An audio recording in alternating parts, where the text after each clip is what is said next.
آپ غور کریں، حضور مدینہ طیبہ تشریف لائے، اب پیار کرنے والا ہر آدمی ہی قابل اکرام ہوتا ہے، محبتوں کا خراج ہمیشہ انسان کو قرضدار رکھتا ہے۔ میرے جیسے چھوٹے آدمی سے جب لوگ پیار کرتے ہیں تو اپنی گردن جھکی ہوئی نظر آتی ہے کہ بوجھ زیادہ ہے، اس قابل نہیں ہے جتنی محبتوں کا سامنا ہے۔ تو اب سب محبت کرنے والوں کی دل جوئی کرنا، ان کے معیار پر پورا اترنا، ان کے معاملات کو دیکھنا، یہ آسان کام نہیں ہوتا۔ کسی درویش نے کہا تھا میں دوست تھوڑے بناتا ہوں، اس لیے کہ دوست زیادہ ہوں تو حقوق بھی زیادہ ہوتے ہیں، تو میں اتنی وسعت نہیں رکھتا کہ میں سب کے حق ادا کر سکوں۔ نبی پاک علیہ السلام مدینہ طیبہ تشریف لائے تو ہر آدمی کی خواہش ہے حضور میرے گھر آئیں، حضور میرے گھر آئیں، اور جو بھی وہاں عرض گزار ہے اور پیغام دے رہا ہے، سب کے سینے بھی کھلے ہوئے ہیں، دل بھی کھلے ہوئے ہیں، آنکھیں پلکیں فرش راہ کیے ہوئے ہر آدمی منتظر ہے کہ محبوب میرے گھر میں ہے۔ بڑا امتحان ہے،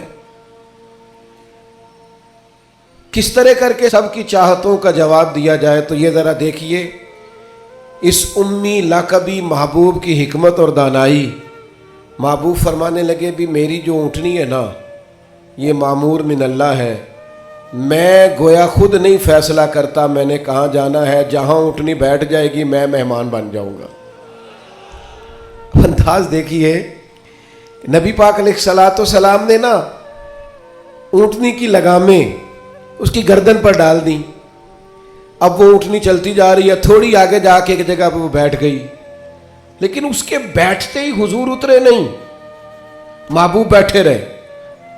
ابھی سرکار کی اونٹنی پوری طرح بیٹھی نہیں تھی، پھر اٹھ کے کھڑی ہو گئی، اور تھوڑا سا آگے چلنے کے بعد حضرت ابو ایوب انصاری کے دروازے کے سامنے بیٹھ گئی، اور وہ اس طرح بیٹھی کہ اس طرح جم کے بیٹھی کہ اس نے اپنی گردن بھی بچھا دی۔ جب اطمینان سے اونٹنی بیٹھ گئی، نبی کریم اترے، جناب ابو ایوب انصاری رضی اللہ تعالیٰ عنہ کے گھر میں جلوہ فراز ہوئے۔ یہ وہ دانائی تھی میرے کریم محبوب کی، وہ حکمت تھی کہ کسی محبت کرنے والے کو اعتراض کیا ہونا تھا، سب کا قربان ہونے کو دل کر رہا تھا۔ ہمارے ہاں تو 4 بچے ہوتے ہیں اور ہم کسی ایسی دانائی کا مظاہرہ نہیں کرتے کہ ان کے اندر برابری کر سکیں، ہم اس سمجھ بوجھ کا لحاظ ہی نہیں کرتے۔ ہمارے ایک استاد تھے تو وہ اکثر کہا کرتے تھے، جن کو پڑھانے کی ڈیوٹی لگاتے ان سے کہا کرتے تھے کسی طالب علم سے چڑ نہ جانا، اسکول کے، کالج کے، مدرسے کے کسی بچے سے چڑ نہ جانا، تم اگر کسی سے چڑ گئے تو اس کا مستقبل خراب ہو جائے گا، اس لیے کہ تم ذاتی اناد پال لو گے، بچہ بڑا لائق ہے لیکن تمہارا فرما بردار نہیں، تم چڑ گئے ہو، تم بات بات پہ ڈانٹتے ہو، بالآخر وہ ساری تباہی ہو گئی، بدگمان ہو گیا۔ نبی پاک علیہ الصلوۃ والسلام امی ہیں، لیکن یہ میرے محبوب کی نبوت کی اعلیٰ دلیل ہے کہ اللہ تعالیٰ نے محبوب کو حکمت، تدبر، دانائی، ہم دانا نہیں ہوتے، شعور نہیں رکھتے، فہم و فراست کا۔ وہ عارف رومی کہتے ہیں کہ ایک شخص بادشاہ تھا، اس نے خواب دیکھا، خواب میں دیکھا کہ اس کے سارے دانت ٹوٹ گئے۔ اس نے ایک معبر کو بلایا، تعبیر کرانے والے کو، اس سے کہا اس کی تعبیر کیا ہے؟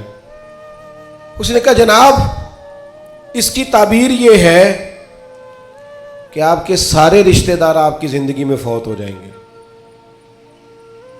اب وہ بادشاہ اتنا ناراض ہوا، اس نے وہ تعبیر کرنے والا بھی قتل کروا دیا۔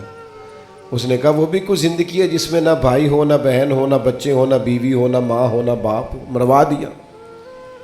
ایک اور آدمی تعبیر کرنے والا تھا پر وہ دانا بھی تھا، اس کو بلایا اور بلا کر بادشاہ نے کہا میں نے خواب دیکھا ہے، خواب میں میرے سارے دانت ٹوٹ گئے، تعبیر بتائیں۔ تو وہ کہنے لگا بادشاہ مبارک ہو، اس کی تعبیر یہ ہے کہ اللہ تعالیٰ خاندان میں سب سے لمبی عمر آپ کو عطا فرمائے گا۔ بادشاہ نے اسے انعام دیا، کہا تو جیتا رہ، کیا تو نے بات کی ہے۔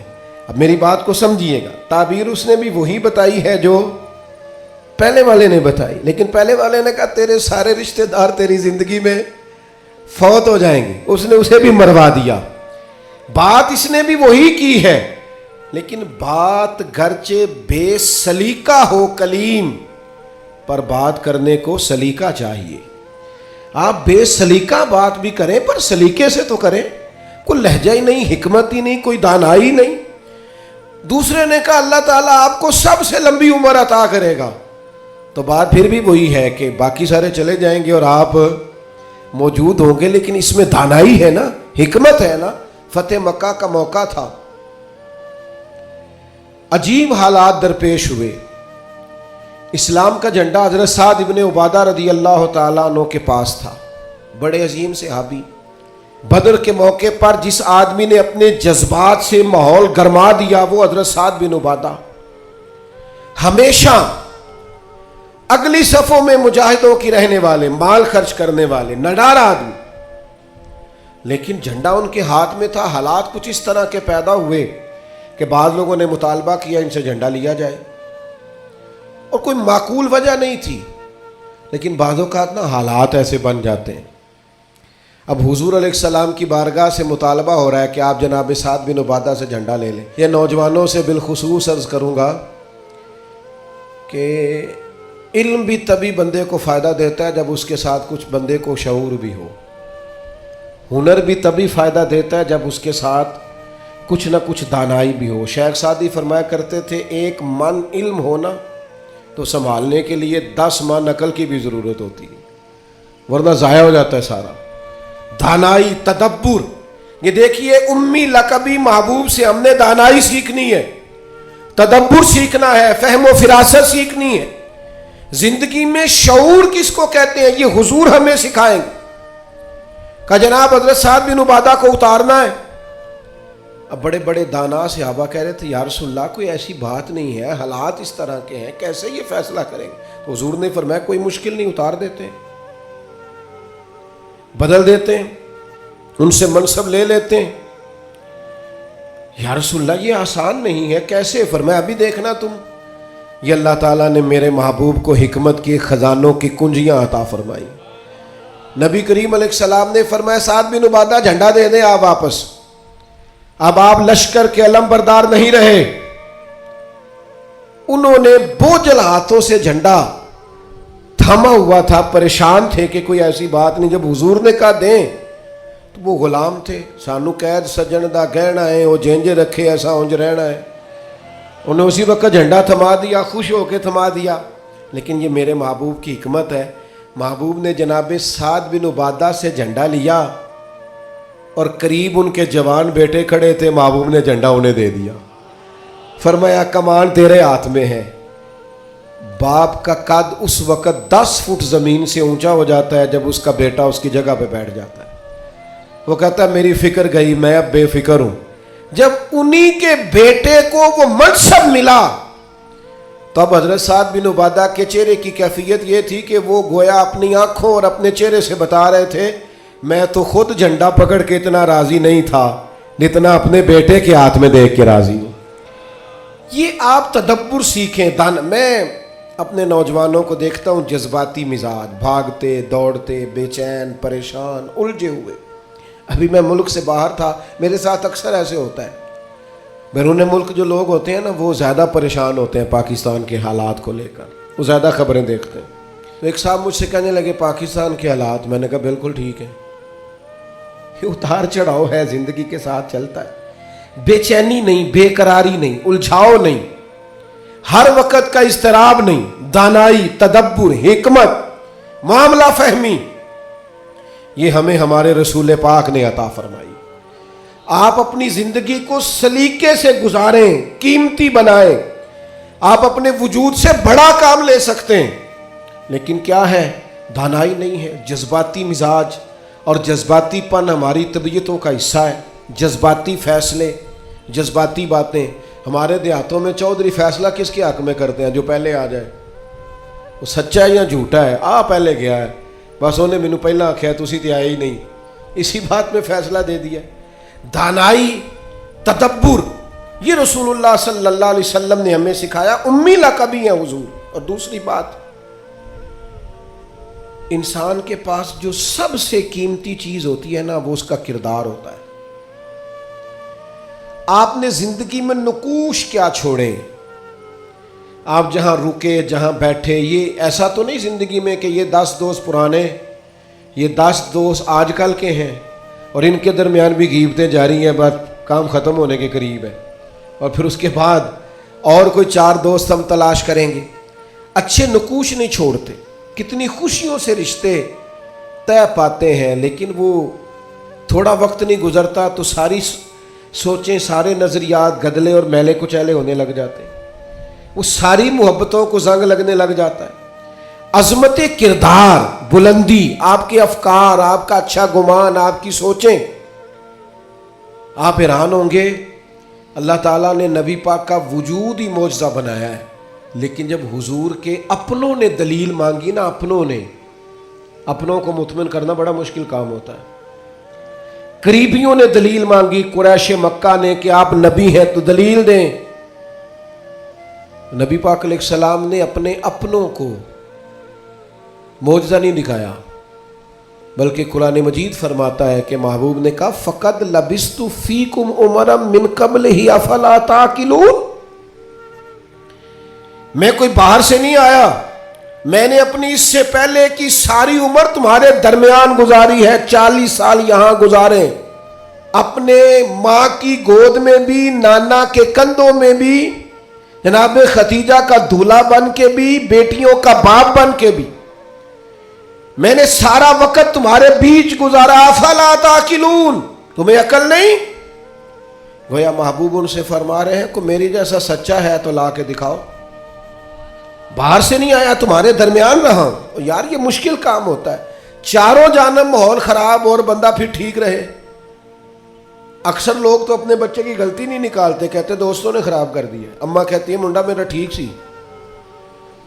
دوستہ نے خراب کرتا ہے۔ میں نے کہا چلیں اچھی طرح سے سوچ لیں، ہو سکتا ہے دوست ٹھیک ہو، آپ کے بچے نے سارا ماحول گڑبڑ کر دیا ہو۔ یہ جان چھڑانا تو آسان ہے، لیکن سارے ماحول کے اندر کردار کی عظمت۔ جب نبی پاک علیہ السلام نے مختلف بادشاہوں کو خطوط لکھے نا، اسلام قبول کر لو، تو کیسر روم کو بھی خط لکھا۔ کیسر سیاںا آدمی تھا۔ سیانے لوگ جو ہوتے ہیں وہ زمینی حقائق دیکھتے ہیں، جذباتی فیصلے نہیں کرتے، وہ معاملہ فہم ہوتے ہیں۔ آج کل جس طرح میں اور آپ ہیں نا تصویروں کے اندر زندگی گزار رہے ہیں، لائکس، ویوز، کمنٹس، اسی پر زندہ ہے۔ لوگ ان پر وقت نہیں گزارتے تھے، اس سمجھدار لوگ۔ کیسر روم کے پاس میرے محبوب کا خط گیا، اس نے فوراً نہیں فیصلہ کیا، کہنے لگا کوئی، ورنہ بہت سارے ایسے بدبخت بھی تھے معاذ اللہ جنہوں نے حملے کی تیاری شروع کر دی، ہمیں خط لکھا ہے اسلام قبول کرو ہم حملہ کریں گے، لیکن یہ سیاںا آدمی تھا۔ اس نے لوگوں سے کہا یہاں اگر کوئی سردار آیا ہوا ہو نا، مکے کا، تجارت کی غرض سے سردار آیا کرتے، کوئی سردار آیا ہوا ہو تو میری ملاقات کراؤ۔ جناب ابو سفیان ابھی مسلمان نہیں ہوئے تھے، اور ہر جنگ میں قریش مکہ کی لیڈ وہ کرتے تھے، وہ ان دنوں وہاں گئے ہوئے تھے، تجارت کی غرض سے بلا لیا۔ اب کیسر نے سامنے کھڑا کیا، بخاری شریف سے لے کر کتب سیرت میں تمام جگہ، کتب احادیث میں آپ کو الفاظ کے اختلاف کے ساتھ لیکن مفہوم ایک ہی ہے، یہ روایت ملے گی۔ کیسر نے سوال کرنے شروع کیے جناب ابو سفیان سے۔ پہلے پوچھا آپ کون ہے؟ کہا میں سردار ہوں۔ کوئی رشتہ؟ کہنے لگے جس محبوب نے آپ کو خط لکھا ہے میں رشتے میں چچا ہوتا ہوں۔ کہنے لگے بتائیے، اس محبوب نے دعویٰ نبوت کیا ہے، ان کے خاندان میں ماضی قریب میں کسی اور نے بھی کیا ہے؟ کہا نہیں۔ کہا کوئی بادشاہ گزرا ہو ان کے خاندان میں قریب کا؟ کوئی نہیں۔ کہا یہ بتائیے ان کے ماننے والے امیر ہیں کہ غریب؟ تو ابو سفیان کہنے لگا ماڑے ماڑے بندے، ماڑے ماڑے بندے۔ میں آپ مجھ سے ناراض نہ ہوئیے گا، لیکن محفل میلاد میں بھی ماڑے ماڑے بندے آتے ہیں، سیاسی سماجی لوگ بھی آتے ہیں کسی سے ادھاری ٹوپی لے کے، ان کا خیال ہوتا ہے چلو میلاد کی محفل کی بھی قیادت جلدی سے ہم لے لیں، جلوس بھی جلدی سے قبضہ کر لیں، کل کو ان لوگوں کے پاس بھی جانا ہے الیکشن کے دنوں میں۔ لیکن غریب لوگ، پر ہمارا حال یہ ہوتا ہے کہ جس کو 35 سال ہو گئے فجر کی اذان پڑھتے وہ بیچارہ میلاد کی محفل کی بھی صدارت نہیں کر سکتا، وہاں بھی جن کے ہاتھوں میں نوٹوں کی دتیاں اچھی ہوں ان کی سیٹیں اگلی ہوتی ہیں. یہ ذوق ٹھیک نہیں. یہ اس محفل کے وقار کے حق میں نہیں. یہ بات یہ بڑی بلند و بالا محفل ہے. اس کا معیار اور ہونا چاہیے. پوچھا سردار نے ابو سفیان بتائیے ماننے والے کون ہیں؟ کہ غریب غریب. فرمایا یہ بتاؤ تمہاری کبھی ان سے جنگ بھی ہوئی ہے؟ کہا ہوئی ہے. کہ نتیجہ کیا نکلا؟ کہا کبھی ہم فتح یاب ہوئے کبھی وہ. کہنے لگا اچھا یہ بتائیں ان کے ماننے والے گھٹ رہے ہیں بڑھ رہے ہیں؟ ابو سفیان کہنے لگا جی بڑھ تو روز بروز رہے ہیں اور نتیجہ خیز ہو رہی ہے دعوت. اس نے کہا اچھا یہ بتائیں جنہوں نے دعوی نبوت کیا ہے کیا کبھی انہوں نے جھوٹ بھی بولا ہے؟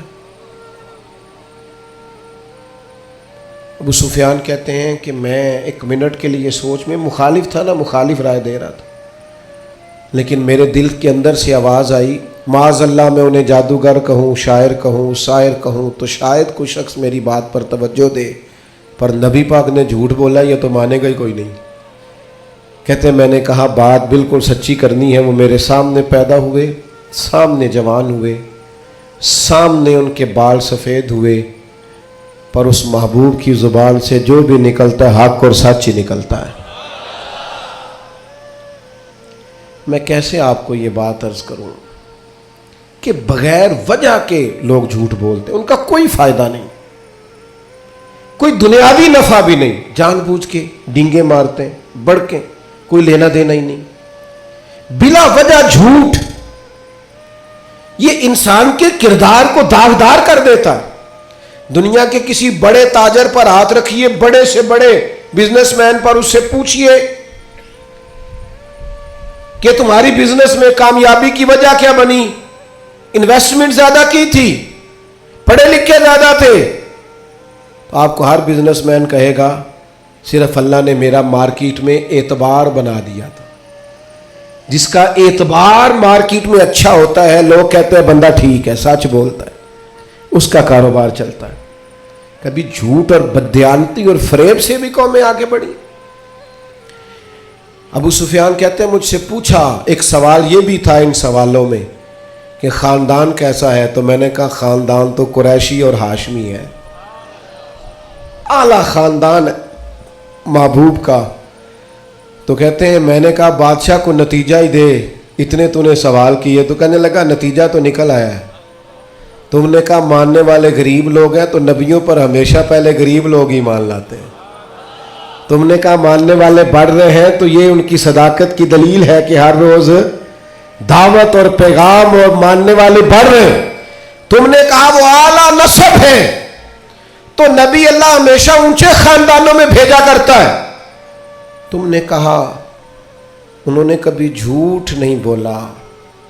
تو سردار سچ بتانا، جو بندہ بندوں سے جھوٹ نہیں بولتا وہ یہ جھوٹ کیوں بولے گا کہ میں اللہ کا رسول بن کے آیا ہوں؟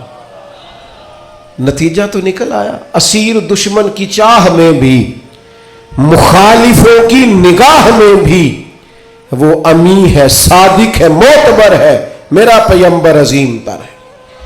کردار کی جو عظمت ہے نا، کردار کی، یار آپ کی اور میری زندگی کچھ اصول تو ہونے چاہیے، کچھ قاعدے، کچھ ضابطے. جدھر کی ہوا ہوئی ادھر کے ہی ہو گئے. آج کل یہ نیا والا فیشن ہے لہذا یہ اپنا لو. بھئی ہم کوئی ہوا کے دوش پہ ہیں، کوئی لاوارث ہے، اپنی کوئی تہذیب نہیں، تمدن نہیں، مزاج نہیں، طبیعت نہیں. یعنی جس طرح کا ماحول ہے اس طرح کے بن جاؤ. کردار میں کچھ قاعدے زندگی میں بنانے چاہیے، کچھ اصول وضع کرنے چاہیے، کچھ چیزیں طے کرنی چاہیے کہ مجھے ان حدود سے آگے نہیں بڑھنا. مومن کی اپنی ایک ذاتی شخصیت ہوتی، اس کا ایک اپنا رکھ رکھاؤ ہوتا ہے، اس کی اپنی ایک وفاداری ہوتی. آپ جائیے اپنے بزرگوں سے ملیے، دیہاتوں کے لوگ کیا کہتے ہیں؟ وہ کہتے ہیں بس بھائی میں دوستوں کے ساتھ آتا جاتا تھا، گھومتا پھرتا تھا، اب یہ کام نہیں کرنا، اب میرے بیٹے کو میرا جوتا پورا آنے لگ گیا ہے، اب مجھے وفادار ہونا ہے. میں کیسے اپنی ملت کے نوجوانوں کو سمجھاؤں کہ تو گھٹنوں تک اگر اپنا لباس آدھا کر لے تو پتہ نہیں تیری کتنی کوئی گرمی کم ہو جاتی ہے اور کس قدر زیادہ آسودگی اور آسانی محسوس کرتے ہو. حالانکہ گھر میں بہنیں ہیں، بیٹیاں ہیں، ماں ہیں. بندے کی ایک اپنی وفاداری بھی ہونی چاہیے، اس کے کچھ قاعدے ضابطے، اٹھنا بیٹھنا، اصول بھی ہونے چاہیے. نبی کریم صلی اللہ تعالی علیہ وسلم کی عظمت کردار کا یہ عالم تھا کہ عرب شریف کے اندر کنواری عورتیں بڑی ہی شرم و حیا والی ہوتی تھی. لوگ مثال دیتے کہ تو کنواری لڑکی کی طرح شرم و حیا والا. قربان جائیں سیدہ طیبہ طاہرہ حضرت عائشہ صدیقہ رضی اللہ تعالیٰ عنہ فرماتی ہیں نبی پاک علیہ السلام عرب کی کنواری لڑکیوں سے بھی زیادہ حیا والے تھے. حضور حیا والے، متانت، سنجیدگی، کبھی شور و غل نہ کرتے، کبھی بازار میں نظریں اٹھا کے نہ چلتے، کبھی محبوب کی زبان سے معاذ اللہ کسی نے کوئی کمزور جملہ نہیں سنا. یہ کیا بات ہوئی، مجھے کسی نے غصہ دلایا تھا، میں نے گالیاں دے دی. تو آپ کے اصول کدھر گئے، قاعدے کدھر گئے، ضابطہ کدھر گیا؟ یہ کیسے ہو گیا کہ آپ بااصول آدمی تھے پھر بھی آپ کی زبان سے بازاری جملے نکل آئے؟ یہ ہو نہیں سکتا نا اگر آپ نے کوئی اصول زندگی میں بنا رکھے. تو عظمت کردار یہ رسول اللہ صلی اللہ تعالی علیہ وسلم کی زندگی کا ایک بنیادی عنصر ہے.